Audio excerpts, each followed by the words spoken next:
তো hello everyone, আজকে 20 August আজকে কারেন্ট অ্যাফেয়ার্স নিয়ে চলে আসলাম। আজকে একটু লেট হয়ে গেল তোমাদেরকে এটা প্রোভাইড করতে, কোনো ব্যাপার না। চলো শুরু করি আজকের কারেন্ট অ্যাফেয়ার্স। দেখো, প্রথমে 20 আগস্ট আমাদের কারেন্ট অ্যাফেয়ার্সের প্রথম টপিকের প্রথম কোশ্চেনটা দেখো।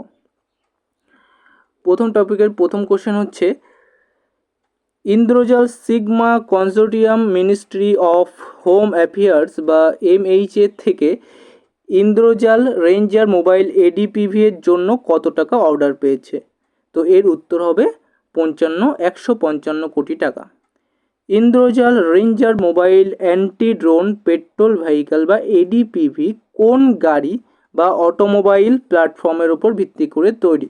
দেখো, এই যে ইন্দ্রজালের ranger mobile anti drone protocol vehicle বা ADPV, এটা টয়োটা হাইলেক্স নামে একটা প্ল্যাটফর্মের ওপর ভিত্তি করে কিন্তু তৈরি হয়েছে। ওকে, বিশদে একটু যদি জানো তাহলে দেখো, এই যে অর্ডার হয়েছে, এই অর্ডারে মিনিস্ট্রি অফ হোম অ্যাফেয়ার্স বা MHA থেকে 155 কোটি টাকার চুক্তি স্বাক্ষর হয়েছে। ওকে, ইন্দ্রজাল রেঞ্জার হলো ভারতের একমাত্র ARDTC অর্থাৎ অ্যান্টি ড্রোন টেকনোলজি কমিটি অনুমোদিত অ্যান্টি ড্রোন পেট্রোল ভেহিকেল বা ADPV এবং mobile counter unnamed aircraft system বা CUAS প্ল্যাটফর্ম। ওকে, উৎপাদন এবং প্ল্যাটফর্ম এই সম্বন্ধে যদি জানো, এটি ইন্দ্রজাল অটোনোমাস ডিফেন্স সিস্টেম বা AIDS দ্বারা হায়দ্রাবাদ এবং তেলেঙ্গানাতে নির্মিত এবং টয়োটা হাইল্যাক্স প্ল্যাটফর্মের উপর তৈরি। তাহলে কোথায়, এই জায়গাটা কোথায় মনে রাখতে হবে, সেটা হচ্ছে হায়দ্রাবাদ এবং তেলেঙ্গানাতে নির্মিত হয়েছে। আর হচ্ছে এই প্ল্যাটফর্মটা হচ্ছে, যেই প্ল্যাটফর্মের উপর ভিত্তি করে তৈরি, সেটা হচ্ছে টয়োটা হাইল্যাক্স। ওকে, অন্যান্য প্রতিরক্ষা চুক্তি এটা তোমাদের জন্য ইম্পর্টেন্ট না। আচ্ছা, আমাদের নেক্সট টপিকের প্রথম কোশ্চেন হচ্ছে, RSSDI rural outreach digital portal এবং বিশ্বাস ভিডিও লাইব্রেরি। অ্যাকচুয়ালি এটা বিশ্বাস ভিডিও লাইব্রেরি হবে না, কি হবে? বিশ্বাস ডায়াবেটিস অ্যাওয়ারনেস ভিডিও লাইব্রেরি কে চালু করেছেন? সেটা হচ্ছে চালু করেছেন আমাদের ইউনিয়ন মিনিস্ট্রি, যেটা MOS অর্থাৎ মিনিস্ট্রি অফ সায়েন্স অ্যান্ড টেকনোলজির যিনি মিনিস্টার, সেটা হচ্ছে doctor Jitendra Singh. Research society for the study of diabetes in India বা RSSDI এর সদর দপ্তর কোথায় অবস্থিত? তাহলে RSSDI, যার পুরো নামটা মনে রাখতে হবে, research society for the study of diabetes, সেটার সদর দপ্তর হচ্ছে জয়পুর, রাজস্থান। বোঝা গেল? এর বিশদে জানা যাক একটু। বিশদে দেখো, union ministry doctor Jitendra Singh, সবাই জানো ডক্টর জিতেন্দ্র সিং আমাদের ইউনিয়ন মিনিস্ট্রি, তিনি কি করেছেন, ভার্চুয়ালি অর্থাৎ নিজে থেকে RSSDI rural outreach digital portal এবং বিশ্বাস ডায়াবেটিস অ্যাওয়ারনেস ভিডিও লাইব্রেরি প্রকাশ করেছেন। আচ্ছা, এ কবে প্রকাশ করেছেন? 80তম স্বাধীনতা দিবসের পূর্বকালে, অর্থাৎ 80তম স্বাধীনতা দিবসের আগেই RSSDI আয়োজিত বিশেষ অনুষ্ঠানে কিন্তু এটা চালু হয়েছে। এর মূল উদ্দেশ্যটা কি? এই যে এই দুটো পোর্টাল চালু হওয়ার মূল উদ্দেশ্য হচ্ছে গ্রামীণ এলাকার প্রযুক্তি ভিত্তিক এবং ডেটা চালিত উপায়ে ডায়াবেটিস প্রতিরোধ এবং প্রাথমিক শনাক্তকরণ, চিকিৎসা নথি সংরক্ষণ, গ্রাম দত্তক নেওয়ার মাধ্যমে সচেতনতা বাড়ানো। অ্যাকচুয়ালি ডায়াবেটিসের বিরুদ্ধে কিন্তু এই সমস্ত পোর্টাল চালু হয়েছে, এই পোর্টালটা চালু হয়েছে। এর RSSDI সম্পর্কে যদি একটু জানো, RSSDI আগেই বললাম, এটা হচ্ছে আমাদের ভারতের একটা ডায়াবেটিস রোগীদের শনাক্তকরণের একটা সংস্থা, যেটা 1972 সালে প্রতিষ্ঠিত। RSSDI হলো এশিয়ার বৃহত্তম ডায়াবেটিস গবেষক এবং চিকিৎসকদের পেশাদার চিকিৎসা সংস্থা, যার সদর দপ্তর ছিল হচ্ছে জয়পুর, রাজস্থান। যার সদর দপ্তর কোথায় আছে? জয়পুর, রাজস্থান। ওকে, নেক্সট টপিকে চলে যাওয়া যাক। নেক্সট টপিকের প্রথম কোশ্চেন দেখো, টাটা পাওয়ার এবং IIT বোম্বে সম্প্রতি কোন ধরনের চুক্তি স্বাক্ষর করেছেন? আচ্ছা, চুক্তি অনেক ধরনের হতে পারে, মৌ হতে পারে, এমআরএ হতে পারে, অথবা বিভিন্ন ধরনের হতে পারে, বিভিন্ন এগ্রিমেন্ট হতে পারে। তো এখানে যেই চুক্তিটা টাটা পাওয়ার এবং বোম্বে আইআইটি বোম্বে চালু করেছে, সেটা স্বাক্ষর করেছে, সেটা হচ্ছে মাস্টার রিসার্চ এগ্রিমেন্ট বা এমআরএ। এমওইউ বা মৌ না, কিন্তু এরা যেই চুক্তিটা স্বাক্ষর করেছে তার নাম কি? Master research agreement. টাটা পাওয়ারের প্রধান কার্যালয় বা হেডকোয়ার্টার কোথায় অবস্থিত? টাটা পাওয়ার আমাদের দেশে সবচেয়ে বড় হচ্ছে পাওয়ার সংস্থা, যেটা কোথায় হেডকোয়ার্টার? তার হেডকোয়ার্টার হচ্ছে মুম্বাইতে। মুম্বাই থেকে হচ্ছে ওই যে টাটা পাওয়ারের হেডকোয়ার্টার। বিশদে একটু যদি জানো তাহলে হচ্ছে টাটা পাওয়ার কোম্পানি লিমিটেড এবং আইআইটি বোম্বে একযোগে ক্লিন এনার্জি টেকনোলজি। তাহলে এর বিকাশ এবং বাজারজাতকরণের গতি বাড়াতে মাস্টার রিসার্চ এগ্রিমেন্ট বা এমআরএ স্বাক্ষর হয়েছে।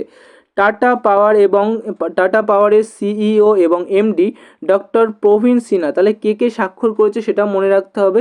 সেটা হচ্ছে টাটা পাওয়ারের সিইও এবং এমডি ডক্টর প্রবীণ সিনহা এবং আইআইটি বোম্বে এর dean professor Shrikrishna V Kulkarni. কুলকার্নির নামটা মনে রাখবো। আইআইটি বোম্বের ডিন কিন্তু তিনি হচ্ছে প্রফেসর শ্রীকৃষ্ণ ভি কুলকার্নি। এরপর হচ্ছে ফোকাস ক্ষেত্র। এই কোন জিনিসটার উপরে মেন ফোকাস করেছে সেই জিনিসগুলো হচ্ছে smart greets, power electronics, energy storage system, electric mobility, ঠিক আছে, সাইবার সিকিউরিটি, এইসব এআই, মানে এইসবের উপরে কিন্তু এইসব উদ্দেশ্যে কিন্তু এই মানে এটা স্বাক্ষরিত হয়েছে। ওকে, এরপরে টাটা পাওয়ারের সম্পর্কে একটু জেনে নাও। 1919 সালে প্রতিষ্ঠিত টাটা পাওয়ার হলো ভারতের অন্যতম প্রধান ইন্টিগ্রেটেড পাওয়ার কোম্পানি, যার প্রধান কার্যালয় কিন্তু মুম্বাইতে অবস্থিত। নেক্সট টপিক দেখা যাক। নেক্সট টপিকের প্রথম কোশ্চেন হচ্ছে ইউএনসিসিডি COP17 সামিট কোথায় অনুষ্ঠিত হয়েছিল, যেখানে ভারত তার প্রথম গাইড টু গ্রাসল্যান্ডস অ্যান্ড ONES প্রকাশ করেন? সেটা হচ্ছে মঙ্গোলিয়াতে কিন্তু এই সামিটটা অনুষ্ঠিত হয়, যেখানে ভারত তার প্রথম গাইড টু গ্রাসল্যান্ড অ্যান্ড ONESটা প্রকাশ করেন। Guide to grassland and other open natural ecosystem, ONES এর পুরো নাম এটা, আদার ওপেন ন্যাচারাল ইকোসিস্টেম, অর্থাৎ ইকোসিস্টেমের উপর বেস করে এই বইটা তৈরি হয়েছে। বইটি কোন মন্ত্রকের অধীনে প্রস্তুত করা হয়েছে? সেটা হচ্ছে ministry of EFCC, ministry of EFCC এর অধীনে কিন্তু এটা প্রস্তুত করা হয়েছে। একটু বিশদে যদি জানো তাহলে হচ্ছে ভারত সরকার ইউএনসিসিডি এর 17তম কনফারেন্স অফ পার্টি COP17 সম্মেলনে দেশের প্রথম গাইড টু গ্রাসল্যান্ড এবং আদার ওপেন ন্যাচারাল ইকোসিস্টেম ONES প্রকাশ করেন। এই সম্মেলনটি মঙ্গোলিয়ার কোথায়? উলান বাটারে অনুষ্ঠিত হয়। যে সকল খোলা প্রাকৃতিক বাস্তুতন্ত্রে গাছের সংখ্যা কম হওয়ার কারণে সাধারণত অবহেলিত থাকে, যেমন হিমালয়ান, টরাই গ্রাসল্যান্ড ইত্যাদি ইত্যাদি, সেখানে সংরক্ষণ এবং টেকসই ব্যবস্থাপনার উপর বিজ্ঞানসম্মত নজর আকর্ষণ করা ছিল এর মূল উদ্দেশ্য। কে উপস্থিত ছিলেন? MOEFCC, মিনিস্ট্রি অফ EFCC এর কেন্দ্রীয় মন্ত্রী ভূপেন্দর যাদব ভার্চুয়ালি কিন্তু এই প্রকাশনা অনুষ্ঠানে অংশ নেন। বোঝা গেল? নেক্সট টপিকের কোশ্চেন, ভারত সম্প্রতি কোন দেশের সাথে দ্বিপাক্ষিক প্রতিরক্ষা শিল্প অংশীদারিত্ব যোগদান করতে MOU স্বাক্ষর করেছেন? তাহলে কোন দেশের সাথে অংশীদারিত্ব স্বাক্ষর করেছে? কিসের অংশীদারিত্ব? প্রতিরক্ষা শিল্প, ডিফেন্স ইন্ডাস্ট্রি। ওকে, সেটা হচ্ছে আর্মেনিয়ার সাথে কিন্তু তারা প্রথম প্রতিরক্ষা শিল্পের অংশীদারিত্ব অংশগ্রহণ করে, MOU স্বাক্ষর করে। ভারত আর্মেনিয়া প্রতিরক্ষা চুক্তি স্বাক্ষরের সময় ভারতের ডিফেন্স সেক্রেটারি কে ছিলেন? ভারতের ডিফেন্স সেক্রেটারি সেটা হচ্ছে রাজেশ কুমার সিং কিন্তু সেখানে উপস্থিত ছিলেন। এর বিশদে একটু জানো। বিশদে জানলে দেখা যাবে যে ভারত সরকার MOD অর্থাৎ মিনিস্ট্রি অফ ডিফেন্স এবং আর্মেনিয়ার মধ্যে দ্বিপাক্ষিক প্রতিরক্ষা শিল্প অংশীদারিত্ব, যেটার ইংরেজিতে বলা হয় ডিফেন্স ইন্ডাস্ট্রিয়াল পার্টনারশিপ, জোরদার করতে মেমোরেন্ডাম অফ আন্ডারস্ট্যান্ডিং বা MOU স্বাক্ষরিত হয়েছে। আর্মেনিয়ার রাজধানী ইয়েরিভান মানে এটা স্বাক্ষরিত হয়। ভারতের পক্ষ থেকে ডিফেন্স সেক্রেটারি রাজেশ কুমার সিং ছিল, আর আর্মেনিয়ার প্রতিরক্ষা মন্ত্রী ছিল, এবং তাদের হচ্ছে হাইটেক ইন্ডাস্ট্রি মিনিস্টার ছিল। এদের দুজনের নাম মনে রাখার কোনো দরকার নেই, শুধু ভারতের নামটা, ভারতের যিনি ইয়ে করেছিল, ভারতের পক্ষ থেকে যিনি গেছিল তার নাম হচ্ছে রাজেশ কুমার সিং, সেটা তোমরা কিন্তু মনে রাখবা। ফোকাস কী ছিল, এর ফোকাস বা উদ্দেশ্য ছিল defence research and development R&D, যৌথ উদ্ভাবন, পণ্য উৎপাদন, শিল্প সংযোগ বৃদ্ধি করা কিন্তু এর মূল উদ্দেশ্য ছিল। নেক্সট টপিক দেখা যাক, ACBI সম্প্রতি কোন দুটি নতুন সাইবার নিরাপত্তা পোর্টাল চালু করেছে? তাহলে ACBI দুটি সাইবার নিরাপত্তা পোর্টাল চালু করেছে, তার নাম দুটো হচ্ছে ACBI ইনসিডেন্ট রিপোর্টিং এবং সাইবার সুরক্ষা। এই দুটো পোর্টাল চালু করেছে কারা? ACBI কিন্তু চালু করেছে। কি কি চালু করেছে? ACBI ইনসিডেন্ট রিপোর্টিং এবং সাইবার সুরক্ষা। ওকে, এরপরে হচ্ছে ACBI এর বর্তমান চেয়ারম্যান কে, যিনি নতুন এই দুটি পোর্টাল উদ্ভাবন করেছেন?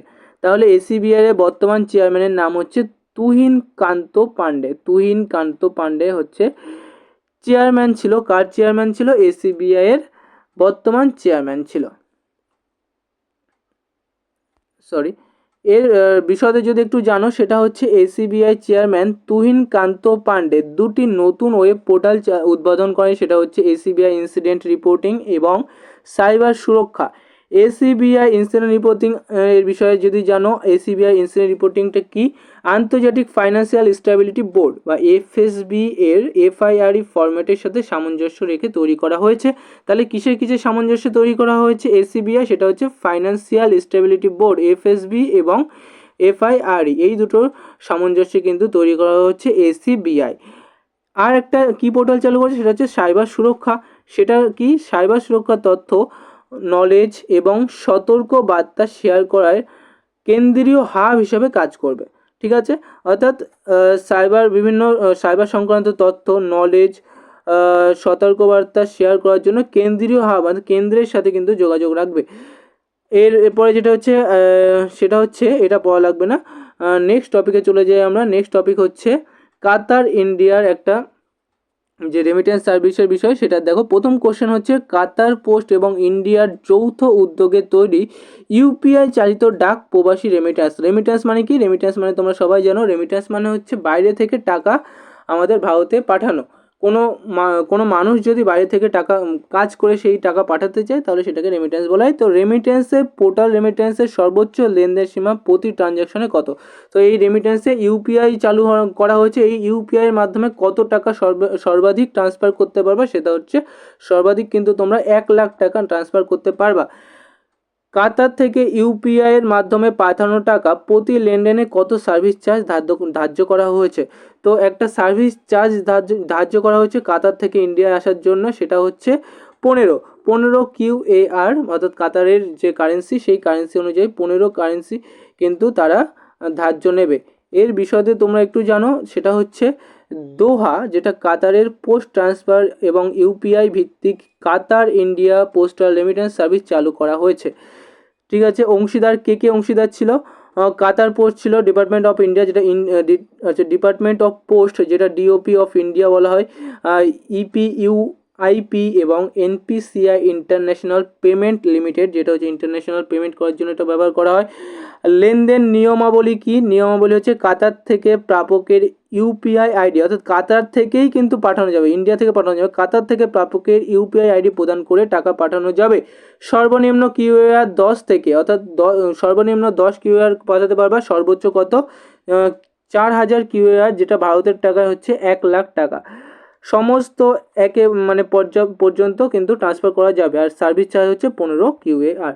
নেক্সট টপিকে দেখা যাক। নেক্সট টপিকে চলে যাই আমরা, সেটা হচ্ছে, এটা মোস্ট ইম্পর্টেন্ট, 9th ন্যাশনাল অভিনব অ্যাওয়ার্ড 2026 কতজন নির্বাচনীতে মূল অভিনব অ্যাওয়ার্ড প্রদান করা হয়েছে? আচ্ছা, মূল অভিনব অ্যাওয়ার্ড যদি বলিস, মানে টোটাল অ্যাওয়ার্ডের কথা আমি যদি বলি, এখানে টোটাল অ্যাওয়ার্ড কিন্তু 15 জন ছিল, ঠিক আছে, কিন্তু মূল অভিনব অ্যাওয়ার্ড পেয়েছে 5 জন। মূল অভিনব অ্যাওয়ার্ড কতজন পেয়েছে? 5 জন। মূল অভিনব অ্যাওয়ার্ড কিন্তু পেয়েছে 5 জন। এরপর হচ্ছে ন্যাশনাল অনুভব অ্যাওয়ার্ড প্রাপকদের নগদ পুরস্কার হিসেবে কত টাকা দেওয়া হয়েছে? সেটা হচ্ছে 10,000 কিন্তু টাকা দেওয়া হয়েছে। বিশদে যদি একটু জানো, সেটা হচ্ছে union minister MOS ministry of science, আগেই বললাম, ডক্টর জিতেন্দ্র সিং, বিজ্ঞান ভবন ইন্ডিয়া, নিউ দিল্লিতে 9th ন্যাশনাল অনুভব অ্যাওয়ার্ড 2026 প্রদান করেছেন। তাহলে এখানে মোট 15 জনকে দেওয়া হয়েছে, এই অ্যাওয়ার্ড দেওয়া হয়েছে, যেখানে 5 জন মূল অভিনব অ্যাওয়ার্ডি এবং 10 জন ছিল জুরি সার্টিফিকেট উইনার। তো 10 জন ছিল সার্টিফিকেট উইনার আর 5 জন ছিল হচ্ছে অভিনব অ্যাওয়ার্ড।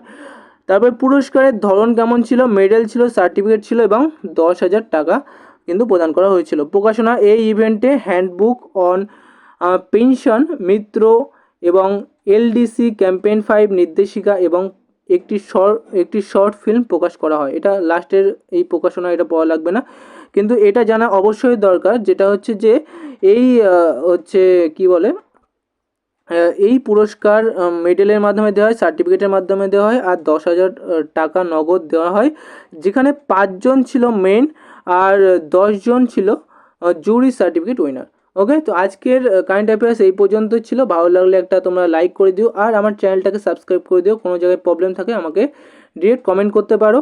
আর তোমাদের এই PDFটা আমার টেলিগ্রাম চ্যানেলে দেওয়া হবে, তো টেলিগ্রাম চ্যানেল লিঙ্ক আমি ডেসক্রিপশনে দিয়ে রাখবো, তোমরা দরকার হলে দেখে নিতে পারবে। থ্যাংক ইউ, ধন্যবাদ।